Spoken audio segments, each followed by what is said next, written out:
So it's the beginning of the year, and you know what that means? I don't. That means it's showtime.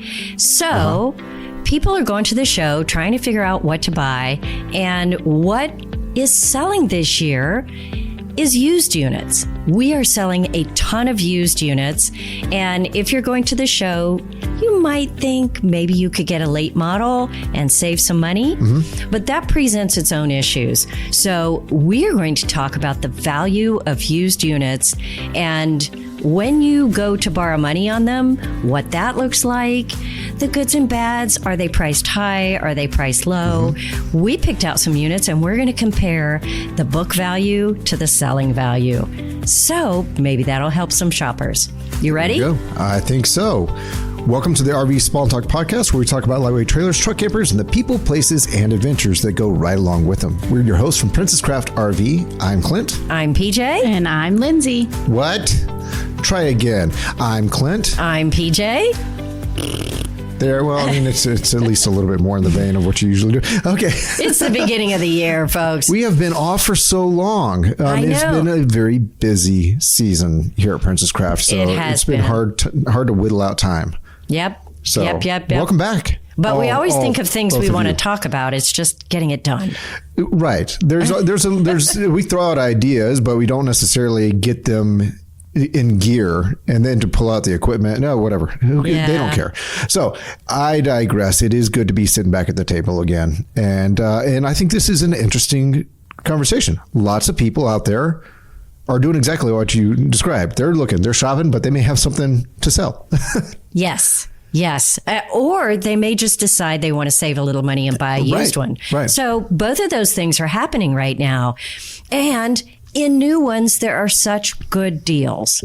So right now, what we're seeing in the market is new ones, especially ones that might be a year old, possibly 2 years, that are still at dealers' lots. Still brand new. That still are full new. Warranty. Yep. So, new old stock in air quotes. That's right.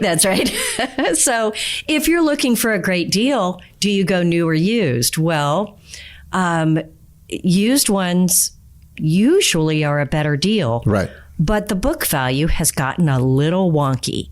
So we started to compare, and we thought it might be interesting to share with you some of our findings. So, I mean, I don't know. The first thing you think of when you're shopping for a used unit is what? What's the first thing you worry about in a used unit? Smells. Smells? That's a good one. Yeah. You know, it's always a what's wrong with it question. What's wrong with it? Because that's right. Who knows? And are you going to be able to find it with your eyes and your nose and your ears? You know, maybe there's something creaky. I mean, you always wonder what you're going to miss. Why are they getting out of this? Is it just that they traded in and wanted something different, like you always hear? Or was there something else? You never know. Yes. There's that worry factor. I think so. There is always a worry buying a used one.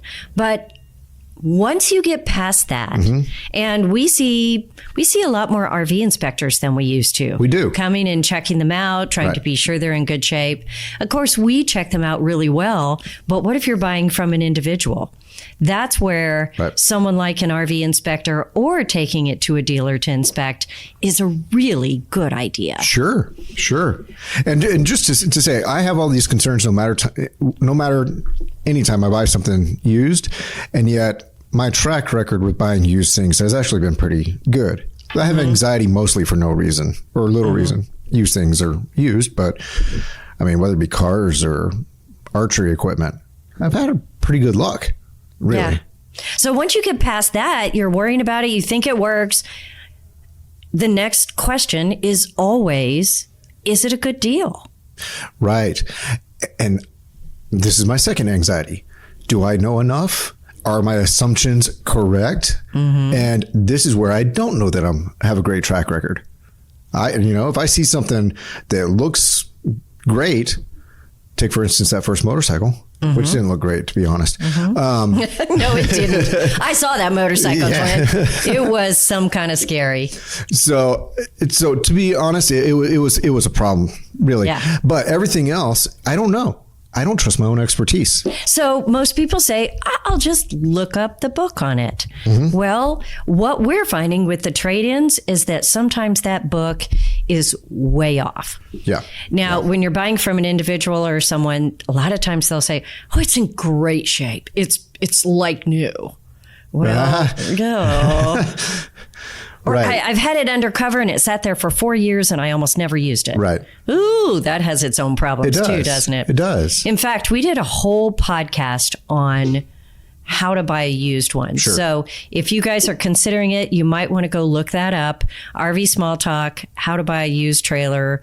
I can't remember the exact name of it, but all the things to look for, how to figure it out. What we're talking about here is only one piece of it, but it's an important piece. Sure. Because it's price. Right. So do you want to kind of bring up our methodology for this? Like Yeah. how we're going to approach this? So what we did is we picked out 5, 6, I don't know how many, a handful of campers that are popular, and we picked out a specific unit. And we're going to look at what it's selling for online, what we found out there in used units. We stuck with 2019 to 2020-ish range, only because once you hit that 4 years, right now it's barely 5 years, but that's where you see all the numbers get really weird. So the first one we're going to start with is a Forest River Cherokee 274 RK, a very standard unit in the industry. Right. Not a high-end unit. I think I think if you look at it, and we'll try it for the video listener, watcher crowd, I have it up on the screen, and I think you'll find it looks like bread and butter, what you can find at so many RV dealerships. Yes, anywhere. It is what we call a stick and tin unit. So it's aluminum, the crimped aluminum on the outside, and really a very entry level trailer. So when we looked online, we found prices ranging from $16,980 all the way up to $29,000, all on a 2019 unit. 2020. And there was a 2020 for $18,900. It is a 2020. You just said on a 2019 unit. Well, yeah, the first one is $18,900. Oh, I see. Yes. But I looked at the range. We found a 2020 for $18,900, but then we found a 2019 for $24,900. Right. A 2019 for $28,900, but then we also found a 2019 for $16,900. Now, when we pulled this up on RV Trader, we opened up the scope because it defaults to 150 mile radius of wherever you're sitting. We opened it up to nationwide. So I'm wondering if that's part of what we're seeing reflected here, but I'm not sure it matters that much at the 4 or 5 year mark. So, I think it could be. Did you just advertise and somebody's going to get a really good deal on a Cherokee 274 RK for $16,980? We might have.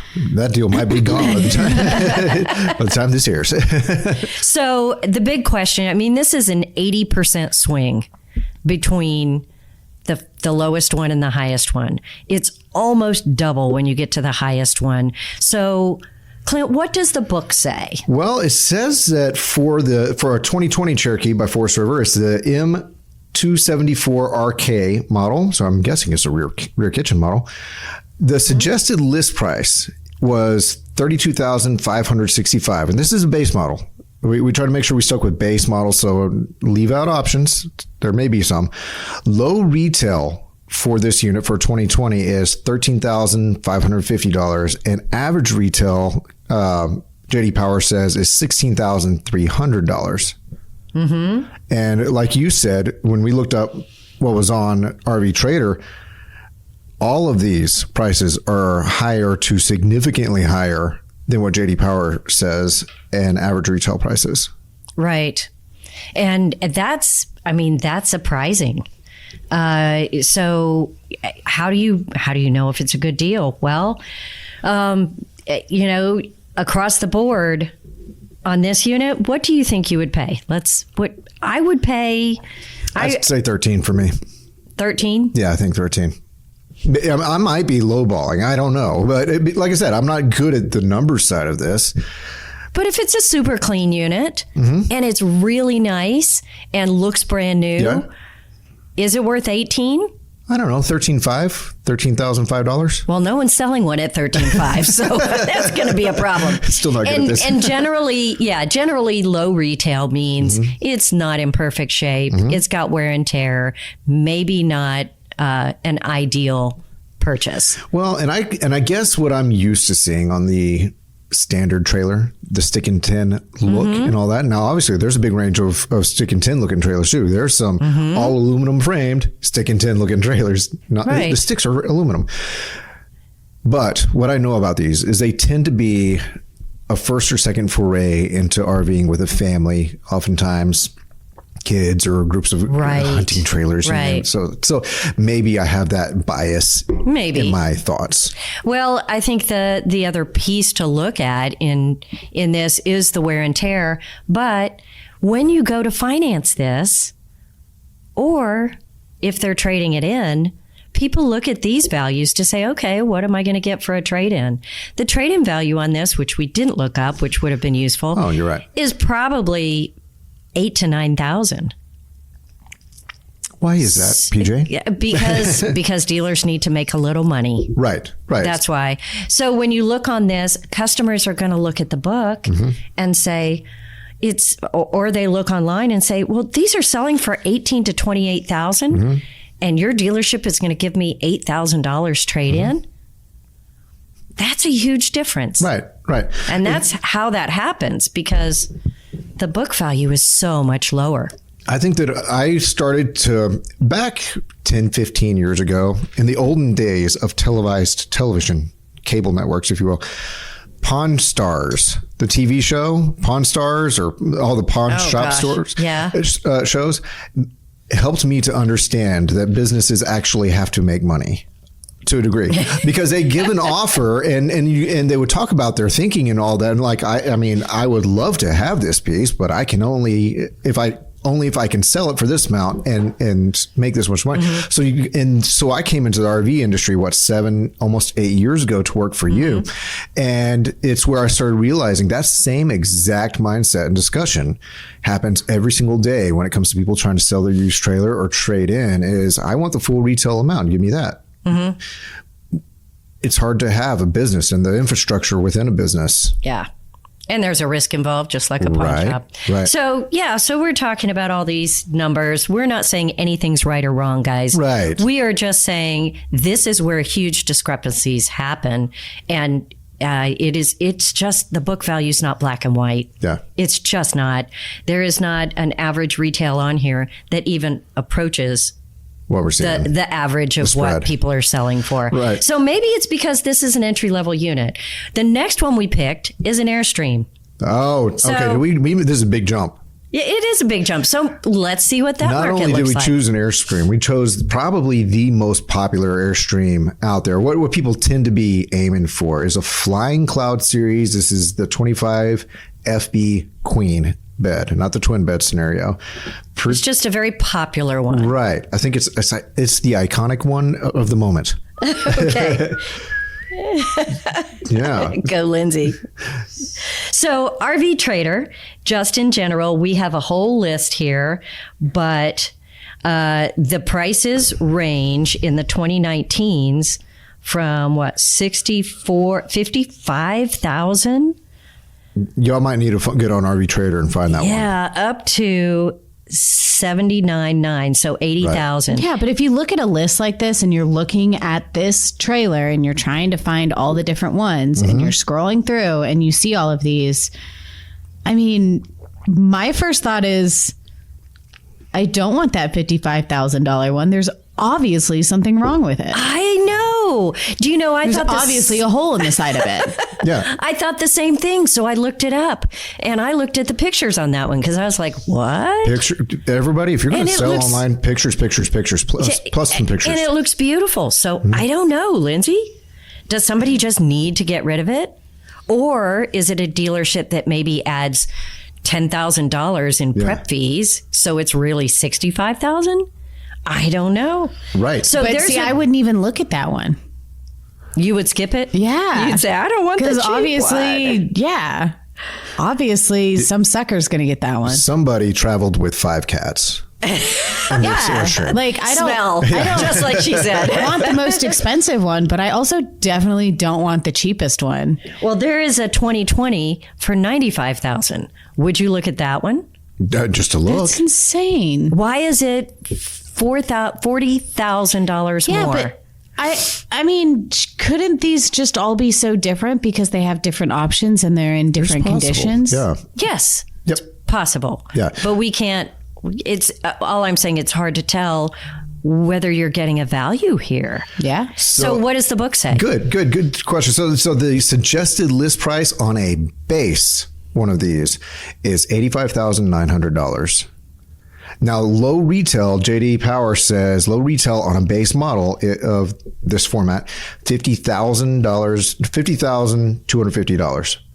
And average retail, $60,550. And yet again, the average retail is on here probably 70s, significantly lower 75. than that one. So to be fair, the numbers that we pulled on the book were the base numbers. Yeah. And the reason we did that and didn't add a bunch of options is because NADA or JD Powers, Right. Kelley Blue Book, they really suck at knowing what options are standard on there and which options you added. Right. So it could be that this $95,000 Airstream has added Whatever the 1,000 watts of solar right, on the the top roof. tier I mean, who electrical knows? package. Who knows? But for the most part, banks look at these book values and they only allow you to add 10% to the base value. So the most a bank is going to think this is worth is going to be $67,000. No matter what. They don't care what's on it. Wow. They don't care if you upgraded it so it makes your lunch. What's funny is that you go into a purchase like an Airstream like this, and you very well could find yourself in the middle negotiating between the seller and negotiating with the bank, trying to negotiate both of them. Right. So these Airstreams we're finding are selling on average, at least what they're advertised for selling, is about $10,000 over what the base book value is or what a bank would loan. Right. So a little bit high there. Again, you're looking at a trade-in value listed in the book. A dealership can adjust, but the book value for a trade-in on this is probably going to be $42,000. Right. And so I didn't find a way to kind of look at, what I think eBay, if you're signed in as a seller on eBay, it'll tell you what it actually sold for. It's something like what I didn't find anything like that on RV Trader. It would be really cool insight to see what they're actually, because this is what I would do if I'm selling. I would definitely list it higher because you figure someone's going to try to, haggle with you. Yeah, that's a great question. Are you going to actually sell it at $10,000 less? And the answer is maybe. Right. Maybe.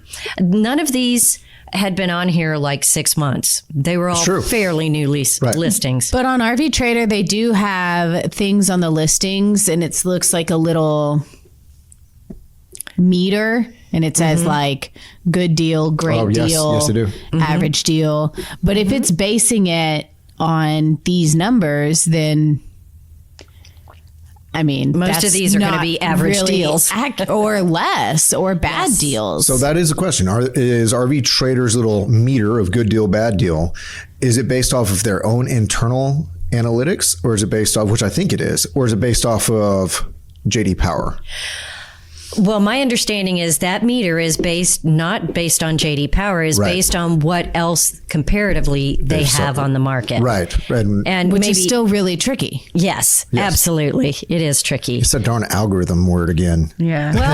Well, okay. Now that we've seen what Winnebagos are doing, again. Well, now we're on Winnebagos. Airstreams. I'm sorry. Yes. Let's go to Winnebagos because we looked up a Class B. We looked up a Travato 59G. Let's see if these are in the same realm as what we've seen on the first two. Since our dealership doesn't typically handle motorized, like we don't carry them. That's true. The numbers for motorized blow my mind sometimes. Do they? But then I step back and go, okay, that makes sense. It is every bit a camper. A vehicle. Plus, it's also every bit a drivable vehicle. So, okay, that aside, what did you find? Well, I found these are going to range. Of course, when you're looking at motorized, a big factor in it is how many miles it has on it. So we found these to be really not as shocking, because we found one for $50,000 that has 134,000 miles on it. And it was a 2019? Yes. I would say they had a good time. They had a great time. That's a good amount of use. And for being, I guess this is on a Ram chassis. Yep. And if we I think there's a lot of life left in it still. If we look at one that has 4,000 miles, it's selling for $98,000. Ooh. Because I would think 4,000 miles qualifies it as almost new. Yeah, that's like break-in. I mean, unless you lived in it in your driveway. That's a 2019. All of those are 2019s. Oh, yeah. So mileage is really part of how you find this pricing. So average mileage on this is going to be about 50,000. So when you're looking at this, the numbers that we found in an ADA, we've got low retail at 55.1 and average retail at 66.4. And you know, I'm guessing that the suggested list price was when it was new. So, yes, absolutely. So the suggested list price when this was new, and this is the 2020, was $116,177 base. And trim. Again, Class Bs, motorized, are going to have big options you can add. But if we're comparing bases, just to get you an idea, then you've got one that's 2019. It's 5 years old and 4,000 miles, so it's almost new, but it's $98K. This is a reminder to me. If you're going to get into RVing at any level, use it. That's where the value is. That's where you get the great worth. I mean, it's all in the intangibles. What memories did you make? What experiences did you have? Yes. Because it's not in the resale value. Unless it's like a 30 or 40 year old Airstream. It's not in the resale value. It's in the experiences. And especially if it's decked out. If you add a ton of options to it, then you're going to have a higher priced resale. But the object of the game is to go out and use it. And, if you've got 134,000 miles on it, you've got 50,000 worth of fun out of that guy for sure. Yeah. So I don't think this one is too far off. I think it feels much more within the range. So I think it's surprising that Class B vans aren't as outrageous as some of the others, far off on the pricing. Do you think that right now we're because just a handful of years ago, 2, 3, 4 years ago, van life was such a big hashtag throughout social media, online, YouTube, and all that. And I'm wondering if that van life has cooled some. Would these prices have been higher? I don't know. I do think that 5 years ago in 2019, van life was cool. Maybe it wasn't quite as big as it is now because of social media. But I do think that there was a lot of retired folks looking for an easy driver. Okay. And I think that's where a lot of it, particularly this Winnebago style van, was selling, and looking for something easy to park in your driveway, not scary. We found that a lot. And so there's a big range. We find a lot of people, couples or what have you, who have done every version of RVing. They want to keep going, but it's time to go smaller than the big diesel pusher. Yeah. And I think that is kind of more what we were looking at with this model. Okay. Although it would be interesting to see more of the specialized van world and what that looks like. But do you think this translates and it's the same in a Class A, a larger motorized? Because the next thing we're looking at is going to be an Aria series, a 3601. Built on a Freightliner. And they don't mess around when they make these big ones. Thor makes this product. It is very popular. It's a beautiful rig, not the most expensive, not the cheapest. We tried to pick a mid-range. Okay. And what we found is that a 2019 model was, for the most part, in range. 5 to 12,000 miles. They ranged from 149 to 175. Not a huge range in there. So, when you're looking at that. Wow, the mileage is so much less on these than the vans. Yes, but we did find one that had 116,000 miles. Nope, 116,000 that had 21,000 miles on it, which, I don't know, it's not a ton of miles. It was actually, out of the four that we compared, the one that had the most miles on it, but still at 21,000. Yeah. And it was 116. So it's a nice price. Would that scare you, Lindsay? To be $30,000-$40,000 lower than everything else? Yeah. But at that kind of money, that's a chunk. Yeah. Is that where you roll the dice and say, let's see what gremlins this has? Yeah, I don't know. You go drive it and you make your best guess. Is this flip territory? If I drive it for a month and I go, you know what, I can probably list it and make more than I bought it for. Or it could be, and I really got to sell this. Right. And there are those out there. So what does the book say on this? So low retail for this is $137,300. Mm-hmm. Average retail, it says $165,400. Mm-hmm. And looking at what we see on the list, it is around that space. Looks ballparkish to me. Yes, definitely. So interesting that this motorized is going to really mostly match up.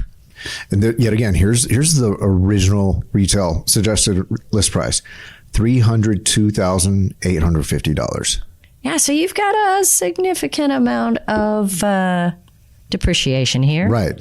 But I don't know. At least the book value is going to relate to the selling prices and to the trade-in prices. Mm-hmm. So motorized in this realm seems to have held its own, match up to the book. Yeah. So what if we go to the other end of the spectrum? Let's go to something in Lindsay's neck of the woods. My neck of the woods. Your neck of the woods. Our neck of the woods. This is a product you know well. A Tab, a 2019 New Camp Tab S. It's a 320S is what we looked up. So it is the most popular in the New Camp series. It is probably the highest selling teardrop on the market by far. So we thought we'd look at that because that's the other end of the spectrum.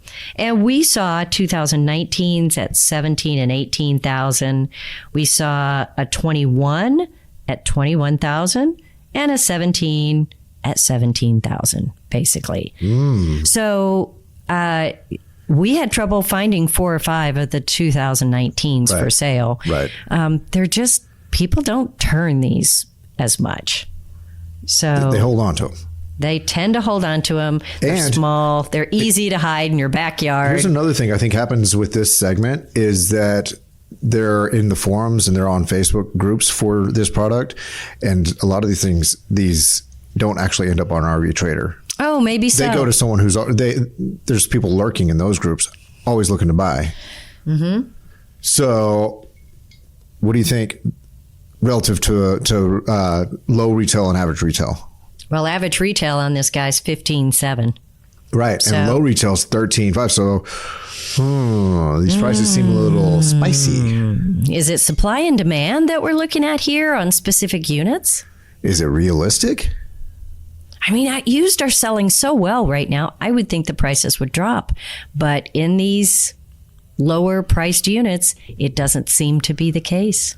Well, if they're selling well, does that mean that it's a buyer's market or a seller's market? I mean, if you know that your category is selling well, then you might raise your price because more people are looking for them, right?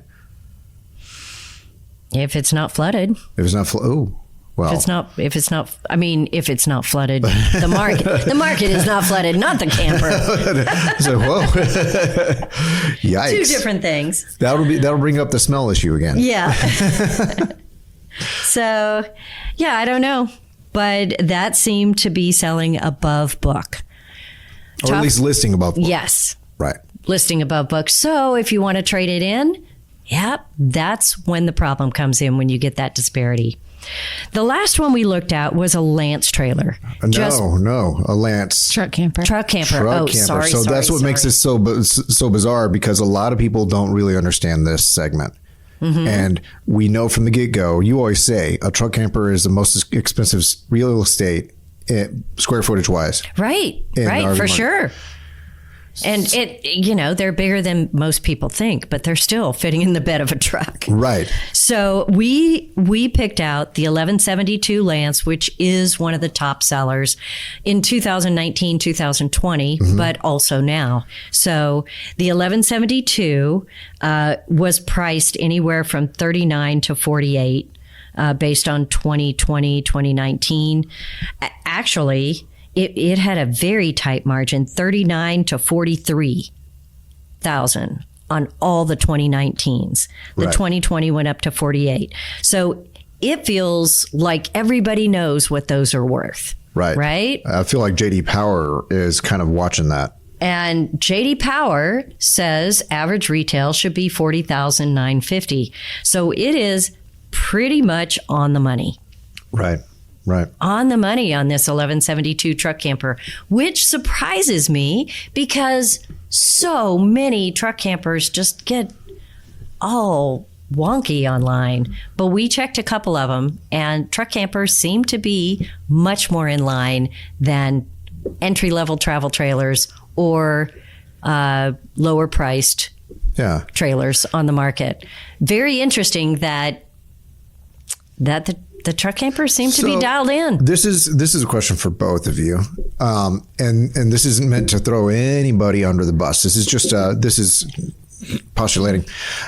Who do you think, amongst all these categories we looked at, is more likely, as an owner trying to sell their unit, is more likely to overvalue in their mind what they have? Is it a motorized? Is it a teardrop owner? Is it a truck camper owner? Who do you think is more likely to come in? Everybody overdoes it.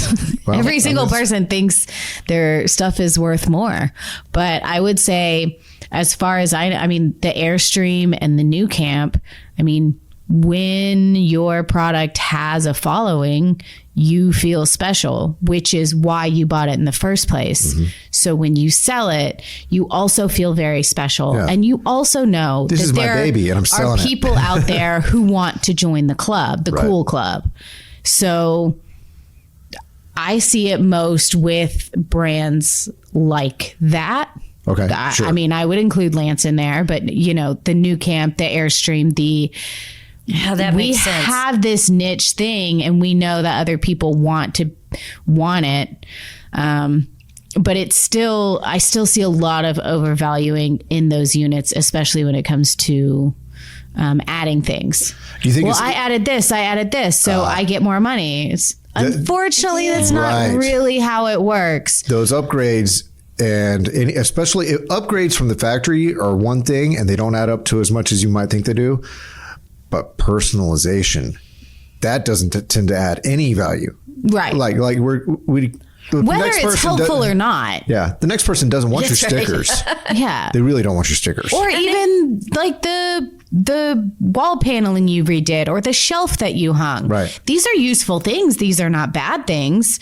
These also do not increase the value of your camper. Right. Which seems to be like the biggest problem for owners of club.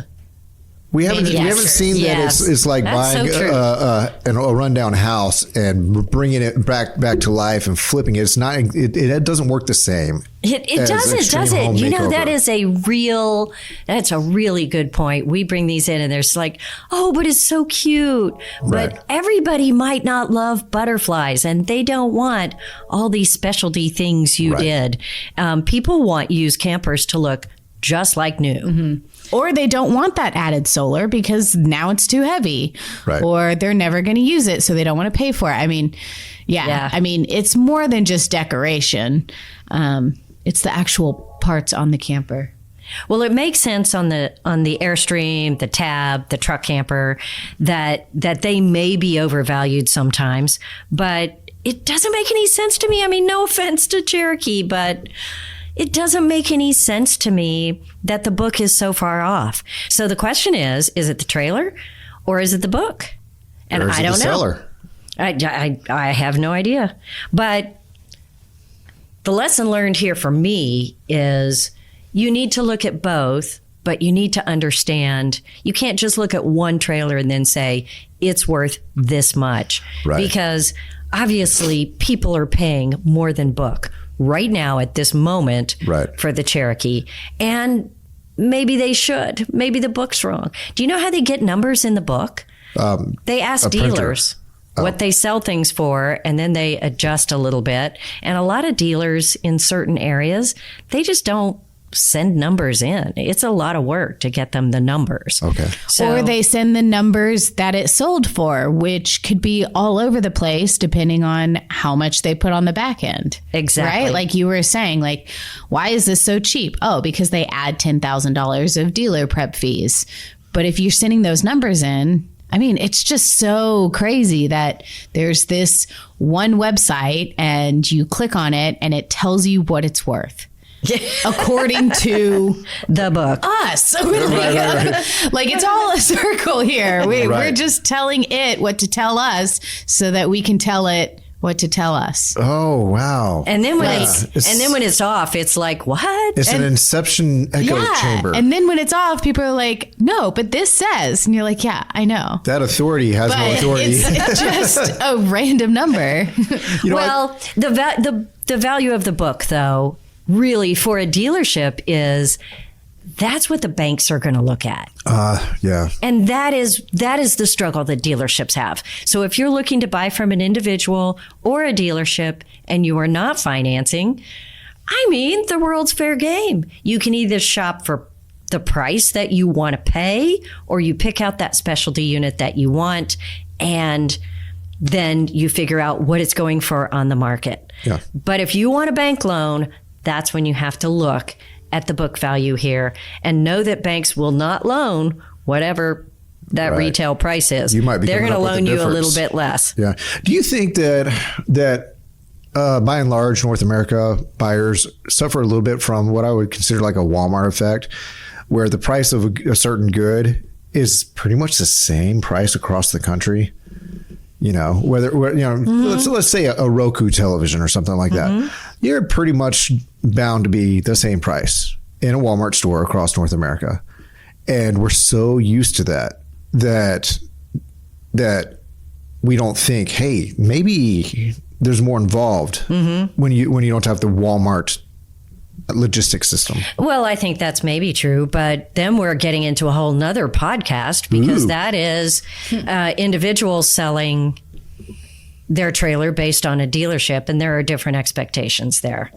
So yeah, the price is going to vary because every human, like Lindsay says, thinks their stuff is probably a little better than it really is. That's been our experience. Right. And so they price it accordingly. Everyone has biases. The buyer has prices. The biases has biases. The seller has biases. The bank has biases. The dealership has biases. The detailer has biases. The tech has biases. Everyone has biases. Well, hopefully this information and just reviewing a few things will give people an idea of what they're looking at, that numbers aren't always the same. If they are, great. It's a solid situation. The bank is going to loan you 10% over trade-in value, the wholesale value. So you're not always going to get retail. If you pay more, there's got to be a reason.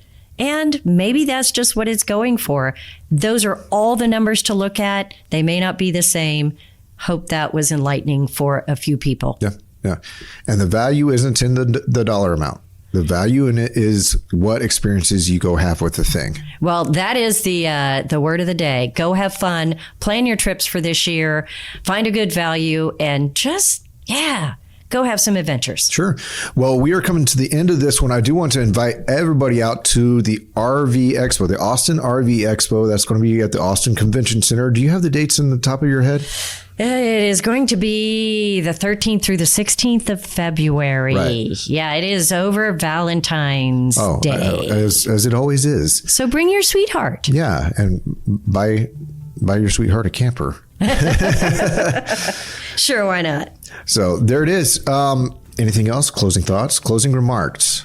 We just put up the sign up for the Texas Tiny Trailer Rally. It's May 1st through 4th at Johnson Creek RV. So you can sign up for that at texastinytrailerrally.com.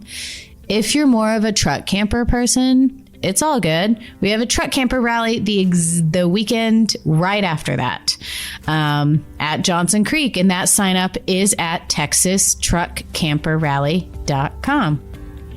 And our tiny trailer rally is open to everybody. So if you don't got a tiny, come on down. Join us anyway. We love you, and you don't have to buy from us. No. We just want to camp with you. Yeah, we say tiny ironically. Yeah. It's a big rally. Yeah. If your camper is smaller than a 747, we'll take it. Nice. Anyone camping in a Boeing? They will now. The doors come off. All right. Well, thanks for reviewing the numbers. It was a numbers day. All right, everybody. We will see you next time here at the RV Small Talk podcast. Bye. Bye.